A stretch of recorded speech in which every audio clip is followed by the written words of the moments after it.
Bienvenue à Sentez-vous bien. Aujourd'hui, nous rencontrons Mélissa Touga d'Alinéa Santé. Bonjour Mélissa. Bonjour.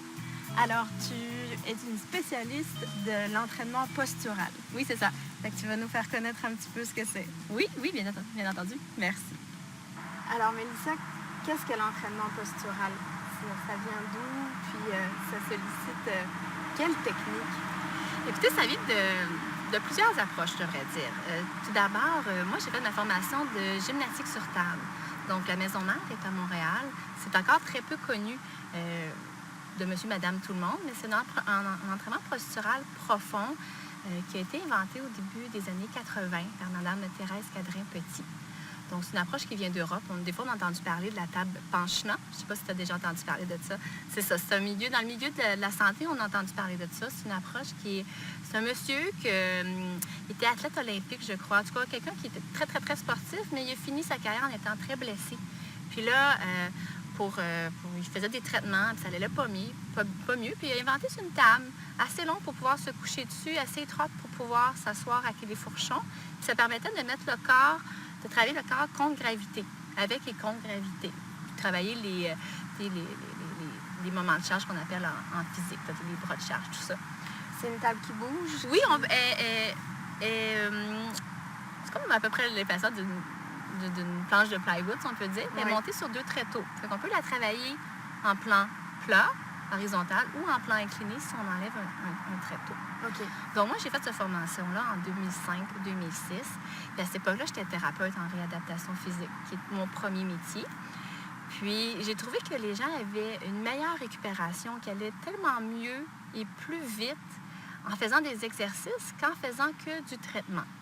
Parce qu'en tant que thérapeute en réadaptation physique, le contexte de travail, c'est qu'on travaille en traitant 3-4 personnes à l'heure en même temps. Mm-hmm. Donc, j'ai plus le temps pour rééduquer, passer le temps de parler avec eux, le contexte de leur travail, comment ça se passe, comment ils se sont blessés, comment les habitudes de vie qu'ils continuent à faire et à mal faire, peu de temps passer avec eux pour renforcer, puis consolider leur traitement. Pour avoir des effets plus durables. Oui, c'est ça, parce que sinon, ils vont bien, ils retournent sur le marché du travail, ils reviennent, puis bon, le problème perdure ou qui revient récurrent. Puis quand j'ai découvert cette approche-là de la gymnastique sur table, j'ai eu ma certification, bien, de un, moi, je l'ai connue pour moi. Au début de la vingtaine, au début des années 2000, j'avais des très gros problèmes de cou. J'ai connu cette approche-là à Saint-Jean-sur-Richelieu. Puis j'ai dit, moi, un jour, je vais être enseignante certifiée de gymnastique sur table. Parce que je trouvais que ça avait des meilleurs bénéfices que des traitements que moi, je pouvais recevoir de mes collègues. Le centre de Saint-Jean-sur-Richelieu offrait la possibilité de s'entraîner sur table et hors table. Donc, on avait adopté l'approche de l'entraînement sur table, hors table, parce que ça ne convenait pas à tout le monde. Des personnes plus âgées, qui n'étaient pas à l'aise d'être sur une table. C'est un peu intimidant aussi, la table. Il y a beaucoup de choses à penser. Les gens sont insécures. Les gens qui ont des problèmes de hanches.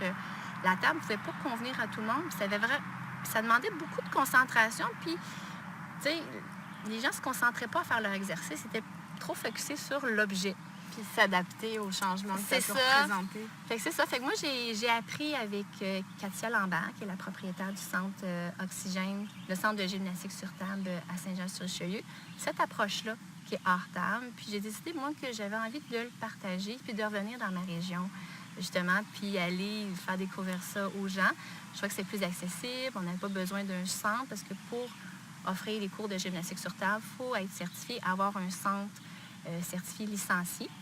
Et c'était pas mon objectif. Moi, je suis trop nomade dans l'âme pour travailler à un seul endroit. J'ai besoin de bouger, d'être sur la route. Donc, c'est de là que mon cheminement m'a amené là. Alors, nous sommes avec Yvon et Manon du comité de citoyens aînés actifs de Shefford. Alors, quel est votre lien par rapport à cette activité aujourd'hui? Est-ce que c'est vous qui gérez l'activité, la programmation d'Aînés actifs à Shefford? Il y a un comité qui a été mis sur place. Moi, je viens de rentrer dans le comité. Yvon, je crois que ça fait un peu plus longtemps. Oui, ça fait presque 2 ans que le comité fonctionne.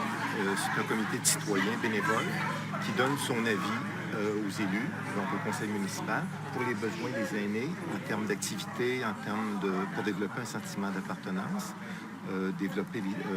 briser l'isolement aussi. Donc, c'est pour les 55 ans et plus. Et on fait des demandes de subventions aussi. Et on vote des activités. Cet été, il y a eu des activités pendant 10 semaines. Il reste encore 3 semaines. Donc, les activités physiques comme Voilà. on l'a vécu aujourd'hui. Voilà. Puis il y a des activités qui sont beaucoup plus cardio. Il y a du pilates, du yoga, il y a du zumba. C'est très varié, là. Aujourd'hui, on travaille sur toute la posture. Puis il y a aussi des conférences sur la santé.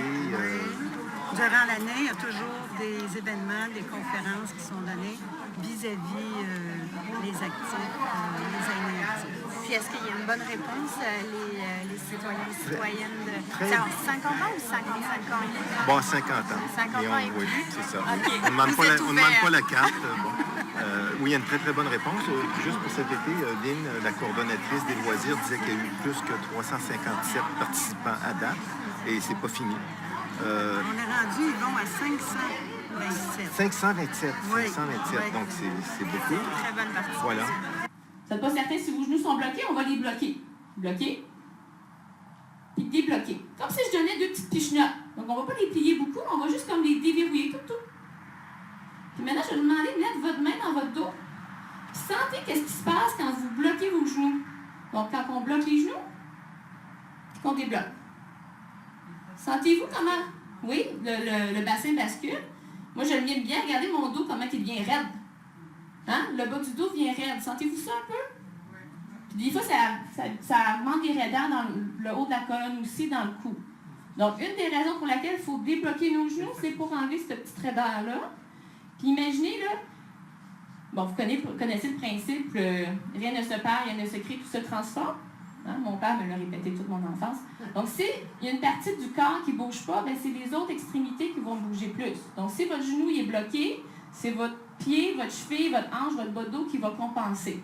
OK? Fait qu'il faut les laisser lousses. Mon objectif, c'est de revenir dans Brome-Missisquoi, puis offrir des services de ce genre-là, plus spécialisés, mais en milieu rural, on a moins accès à ce genre de spécialité-là.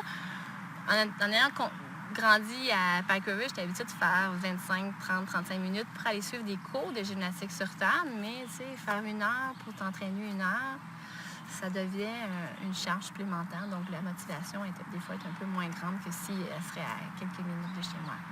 Alors donc, depuis combien de temps tu es revenue dans la région pour démarrer ton entreprise à Linéa Santé? Oui, ça fait 2 ans exactement que je suis revenue dans la région. J'étais à Montréal, j'ai quitté complètement du jour au lendemain. J'ai dit, moi, je reviens dans ma région, puis c'est là que ça se passe. Puis, à peu près jour pour jour que je suis à temps plein dans ma compagnie à Linéa Santé. J'ai eu la chance de recevoir la subvention, la mesure STA pour jeunes travailleurs autonomes. Ça m'a permis de plonger puis de pouvoir travailler à temps plein ici. Alors, est-ce que tu veux nous présenter un peu les services et l'expertise que tu dispenses à travers Linéa Santé? Oui, bien, j'ai décidé d'offrir quand même des services assez larges parce que je suis un peu passionnée de plein de choses. Donc, je n'ai pas été capable de m'enligner sur seulement une chose. C'est sûr que le service principal que j'offre, c'est des cours d'entraînement postural, comme tu as cité plus tôt. Donc, cours de groupe, ça permet d'enseigner à une plus grande majorité de gens comment bien bouger, les entraîner. Puis, dans un cours de groupe, il y a la motivation, il y a des liens d'amitié qui se créent, donc la motivation est là. Puis, c'est récurrent, fait que les gens ont une continuité de semaine en semaine. Puis aussi, j'offre des cours privés. Donc, j'ai des gens qui, oui, suivent des cours de groupe et ils veulent continuer en privé, surtout dans la période estivale. Puis il y a des gens, leur horaire ne leur permet pas, ou ils veulent avoir un cours privé pour focusser seulement sur leurs besoins spécifiques. Donc, je vais aller à la maison. Je vais vraiment du domicile. Donc, c'est pour ça que je me promène avec mon petit auto. La partie nomade en moi aime bien ça. Fait que je vais chez les gens, j'évalue leur posture, je fais des petits tests physiques. Je fais un premier programme d'exercice que je leur démontre. Puis après, on décide si on se revoit après 3, 4, 5 semaines. Je leur fais un prochain programme. Puis souvent, après 3 programmes, les gens vont bien. Parce qu'on s'est rendu à une étape où ils sont prêts à mettre des efforts. Ils sont plus à l'étape, moi, je reçois des traitements. Là, je suis comme, là, je veux quelque chose qui change. Fait qu'ils l'ont placé, puis après 3 rencontres, ça va bien. Sinon, il y a des gens qui décident de me voir de façon hebdomadaire. Moi, je veux que tu m'entraînes à domicile. J'ai des couples qui me reçoivent à domicile. Puis là, je fais un entraînement supervisé de semaine en semaine, selon leurs besoins. Puis des fois, le golf arrive, la saison de ski arrive. on va changer les besoins selon leur petit malaise aussi. Alors justement, dans quelle situation est-ce qu'on a recours à l'entraînement postural? À quel moment est-ce qu'on peut solliciter tes services? Bien, à tous les moments. Okay? Il n'y a pas vraiment d'âge ou de profession ou de situation quelconque. C'est sûr que j'attire beaucoup une clientèle qui est vieillissante, retraités, semi-retraités, qui commencent à avoir des malaises, qui sont souvent en consultation avec un professionnel de la santé, qui ont le OK de faire des exercices physiques, mais il faut qu'ils y aillent de façon avec parcimonie, parce qu'ils ont quand même une condition qui peut être fragile. J'ai beaucoup de professionnels de la santé qui me réfèrent, que ce soit des chiropraticiens, des physios, des massos, des ostéopathes. J'ai même eu des orthopédistes qui me disent « OK, je veux que tu fasses des exercices, mais je veux pas que tu ailles dans un gym conventionnel et que tu sois laissé à toi-même. Je veux que tu travailles bien. Je sais qu'elle est thérapeute en réadaptation physique. Je sais qu'elle va prendre en considération tes petites blessures, tes petites limitations, puis qu'on va y aller dans le bon sens du terme. Parce que je fais pas juste des exercices pour renforcer les muscles. Je vais comme par couche d'oignon, par plure d'oignon. Je vais aller renforcer les muscles les plus profonds, donc le plancher pelvien, les abdominaux, le transverse de l'abdomen, qui est notre corset naturel, qui nous permet de nous tenir, les muscles qui stabilisent le bassin, qui stabilisent les épaules. Puis je vais aller surtout étirer les muscles qui sont dans les plus problématiques. Le trapèze, les muscles qui engorgent les hanches, les psoas, en tout cas, tous les muscles qui sont souvent problématiques dans Monsieur, Madame, tout le monde, qui sont souvent plus problématiques quand on a des blessures ou quand on vit.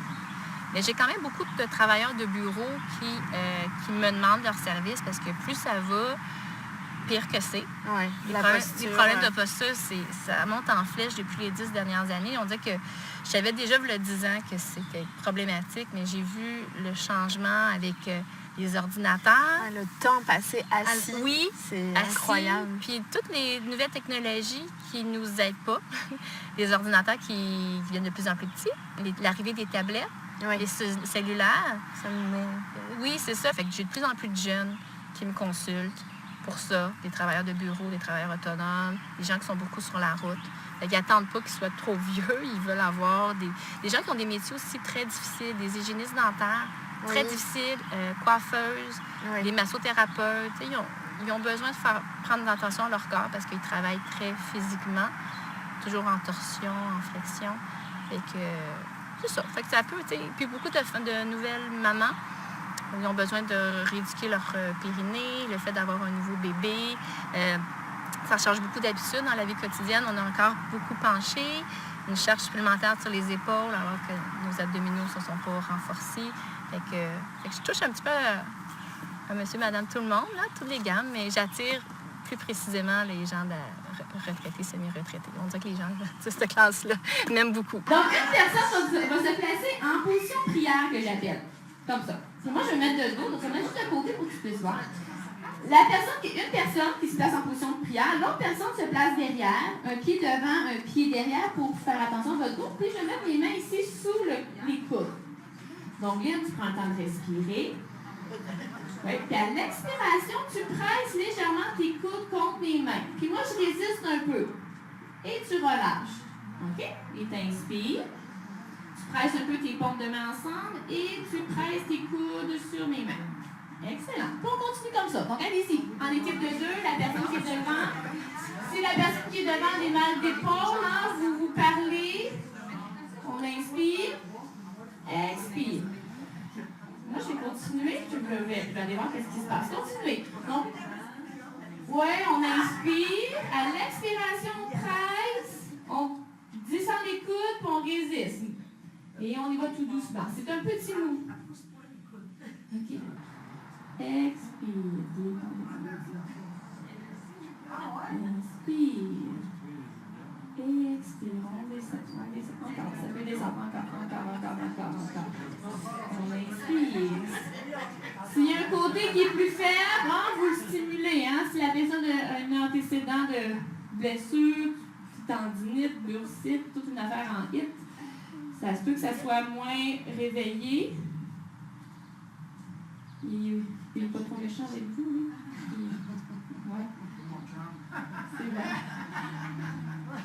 bon. OK, c'est bon. Deuxième étape, Vous venez chercher vos 2 doigts ici, vous repérez la pointe de l'omoplate, 1 pouce en bas, 1 pouce à l'extérieur et on presse assez fort, on ne veut pas chatouiller. Oui, c'est bon, c'est la pointe de l'omoplate. 1 pouce en bas, 1 pouce à l'extérieur.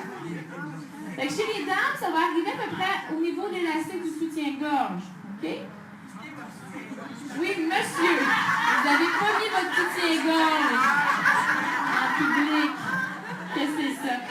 On expire. Fait que sentez, là, vous pressez assez fort pour que vous sentiez un... C'est un petit muscle, hein? Vous allez sentir un petit bondement sous les doigts. C'est tout petit, tout petit.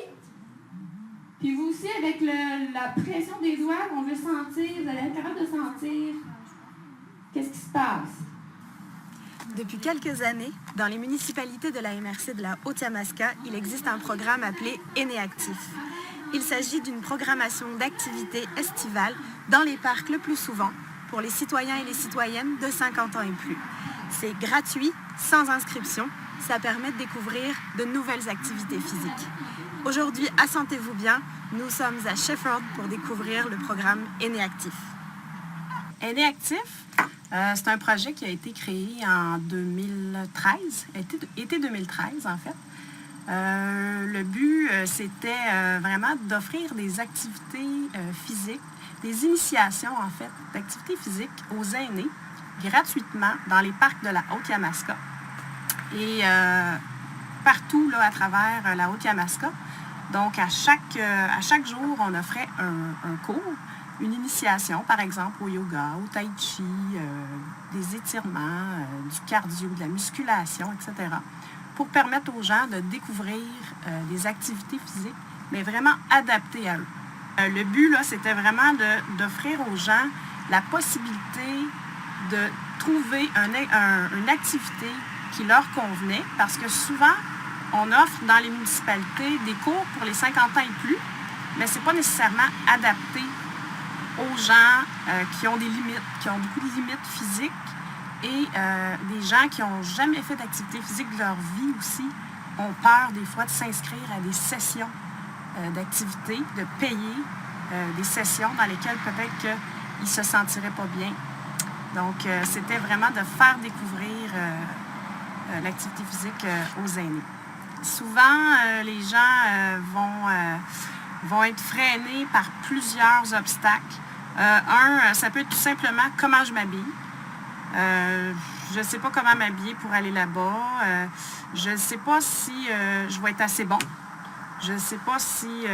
peut-être que je vais manquer des cours aussi pendant ma session. C'est souvent ça qui était les obstacles des gens. Quand les municipalités ou peu importe, un organisme offre des cours pour 50 ans et plus. Donc, nous, on voulait leur montrer que, regardez, c'est pas grave, tu viens quand tu peux. Et c'est très progressif. Et les activités qu'on offrait, c'était vraiment des instructeurs qui étaient qualifiés et qui étaient qualifiés pour vraiment adapter leur cours à chacun. Donc, s'il y avait des gens qui avaient des limites, qui n'étaient pas capables de lever l'épaule le bras plus haut que l'épaule, par exemple, on offrait une autre alternative, etc., etc. Fait que, puis les gens, ils ressortent de ces cours-là après ça, puis ils n'en reviennent pas comment ils se sentent bien. J'ai eu des témoignages, moi, un monsieur qui faisait son jardinage avant, puis qui avait de la difficulté à se pencher, qui avait mal dans le dos. Il a fait une session de 12 semaines, et là, c'est un miracle pour lui. Là. Il dit, j'ai renforcé mon dos avec les exercices. Il dit, c'est fou, je pensais jamais que ça me donnerait ça. Donc oui, c'est bon pour le physique, mais c'est bon pour le mental aussi, et le côté social, que les aînés, des fois, ils sont isolés, puis quand ils viennent à leur cours, c'est leur partie de plaisir, ils s'en vont voir des gens qu'ils ont rencontrés, qui ont parfois des mêmes intérêts qu'eux, mais qu'ils n'avaient jamais rencontrés dans leur municipalité. Fait que ça crée des liens, beaucoup de liens. Concrètement, au niveau social, on l'a vu, des gens arrivaient des fois, ils n'étaient pas trop certains, puis après quelques semaines, vraiment, ils ont rencontré des gens, ils se sont fait des amis. Et le côté social est hyper important. Et le côté, surtout aussi qu'on veut garder nos aînés le plus longtemps possible à la maison, mobiles, qui soient capables d'être autonomes le plus longtemps possible. Le but, c'est pas avec eux de faire des performants.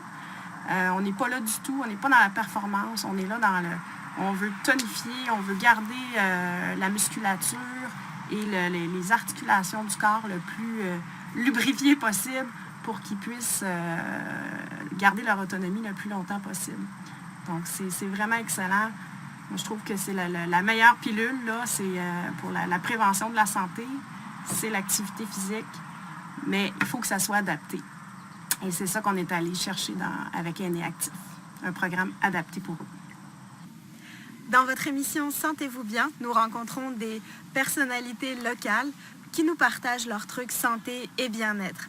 Aujourd'hui, nous sommes à Shefford. Nous allons rencontrer un conseiller municipal, Michael Vautour.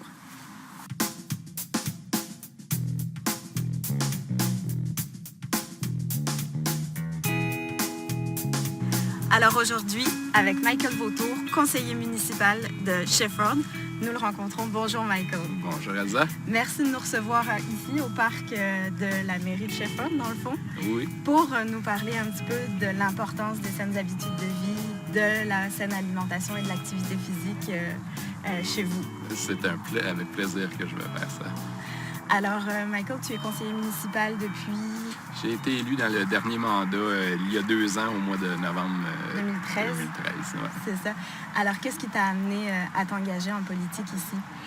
Shefford, c'est ma municipalité depuis maintenant une 20aine d'années. Et puis, j'ai été impliqué beaucoup au niveau des activités sportives quand mes enfants étaient plus jeunes. Fait que j'ai été impliqué dans la gymnastique, au niveau du hockey. J'étais impliqué au niveau du hockey. Et puis, j'ai eu à faire affaire avec les municipalités. Et puis, je m'étais toujours dit que j'aimerais m'impliquer pour continuer à amener des activités physiques et faire bouger les gens dans les municipalités, les jeunes autant que toute l'ensemble de la population de Shefford. Donc, ça a été une des motivations pour t'engager en politique. Même si à Shefford, il n'y a pas directement de loisirs, ça fonctionne.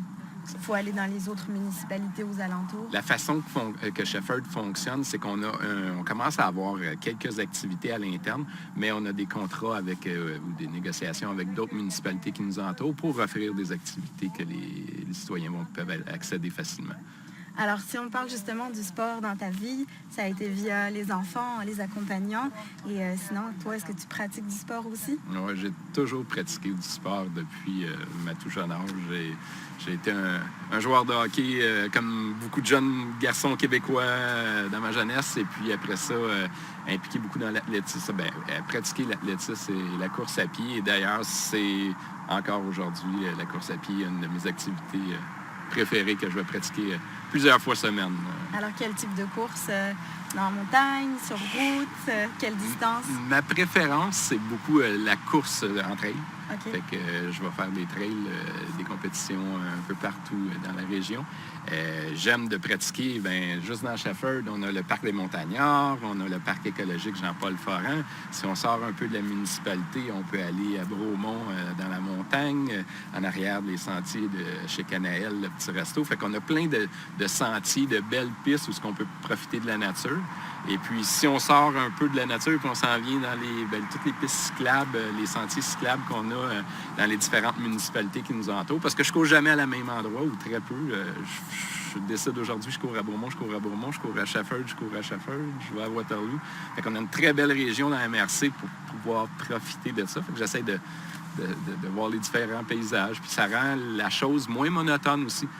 Parce qu'une des choses que moi, je trouve importante, c'est de pratiquer un sport que tu aimes dans un environnement que tu aimes. Il ne faut pas que ça soit une corvée, il faut que ça soit vraiment quelque chose que tu aimes faire. Fait que quand je sors courir, pour moi, c'est un plaisir. Et c'est pas une corvée? Non, du tout. Pas du tout. Et alors, est-ce que chez vous, ça se pratique en famille aussi? Oui. Les sports, l'activité physique? Oui. Mes enfants courent, mes 2 plus jeunes courent aussi. Ma conjointe, quelquefois, va courir.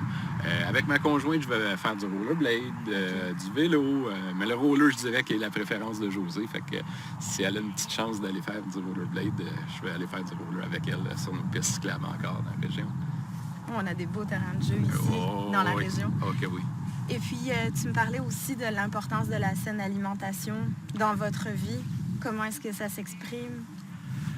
C'est toujours quand je pratique du sport, puis je le vois parfois dans certains moments, tu ralentis un peu, on dirait que l'alimentation suit, tu manges moins bien.